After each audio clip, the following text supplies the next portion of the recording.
ఆంధ్రప్రదేశ్ ముఖ్యమంత్రి నారా చంద్రబాబు నాయుడు మంత్రివర్గ విస్తరణకు సమాయత్తమవుతున్నారన్న చర్చ గత కొన్ని రోజులుగా జోరుగా సాగుతోంది. అయితే కేవలం విస్తరణే కాదని కేబినెట్ పునర్వ్యవస్థీకరణ కూడా జరుగుతుందని తెలుగుదేశం కూటమి వర్గాలంటున్నాయి. కొందరికి ఉద్వాసన, కొత్తవారికి అవకాశం ఉంటాయని అంటున్నారు.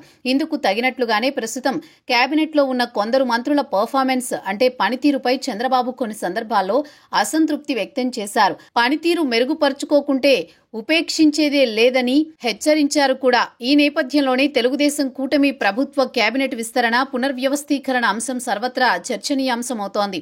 చంద్రబాబు కేబినెట్ పునర్వ్యవస్థీకరణలో మొత్తం కేబినెట్ మంత్రులుగా ఉన్న వారిలో అవుట్ అయ్యేదెవరు, ఎందుకు వీళ్ల పర్ఫార్మెన్స్ పూర్గా ఉంది అన్న చర్చ ఆరంభమైంది. అయితే ప్రత్యర్థి పార్టీల నాయకులు ఈ మంత్రులను ఓ ఆట ఆడుకుంటోంటే వారిని కట్టడి చేయడంలో కూడా ఈ మంత్రులు పూర్తిగా ఫెయిల్ అయ్యారట.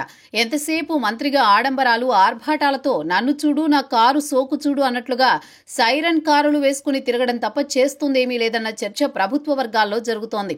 ఈ నేపథ్యంలోనే ఇప్పుడు ఉన్న స్పీకర్, డిప్యూటీ స్పీకర్లను మంత్రులుగా ప్రమోట్ చేసే అవకాశాలున్నాయని అంటున్నారు. దీనికి ప్రధాన కారణం ఎన్నికలకు ముందు టీడీపీ కూటమిలో గళాన్ని బలంగా వినిపించిన ఈ ఇద్దరిని రాజ్యాంగ పదవుల పేరుతో గొంతు నొక్కేసినట్లయిందన్న అభిప్రాయం పార్టీ సీనియర్లలోనే వ్యక్తమవుతోంది.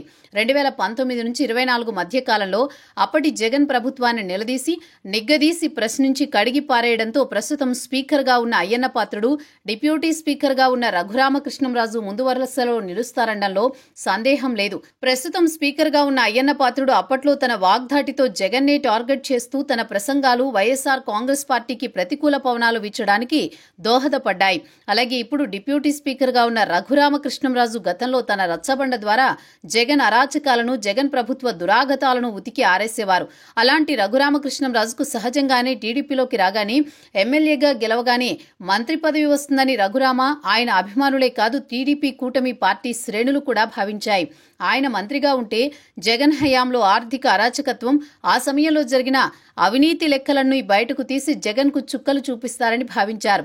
ఇక ఇప్పుడు మంత్రివర్గ విస్తరణ అంశం తెరపైకి రావడం, కొందరు మంత్రులపై స్వయంగా ముఖ్యమంత్రి అసంతృప్తి వ్యక్తం చేయడంతో కేవలం ఖాళీగా ఉన్న ఒక్క స్థానాన్ని భర్తీ చేయడానికే కాకుండా మంత్రివర్గ పునర్వ్యవస్థీకరణకు కూడా చంద్రబాబు పూనుకున్నట్లుగా తెలుస్తోంది.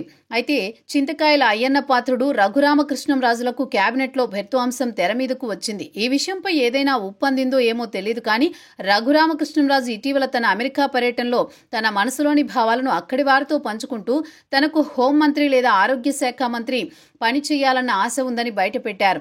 ఇక ఈ నేపథ్యంలోనే మంత్రివర్గ విస్తరణ ఖాయమని జరుగుతున్న ప్రచారం ఒకవైపు, మరోవైపు ఈ ఇద్దరు సీనియర్లు కేబినెట్లోకి వస్తే టీడీపీ వాయిస్ మరింత బలపడుతుందన్న ప్రచారం మరోవైపు కూటమి పార్టీలో జోరుగా జరుగుతోంది.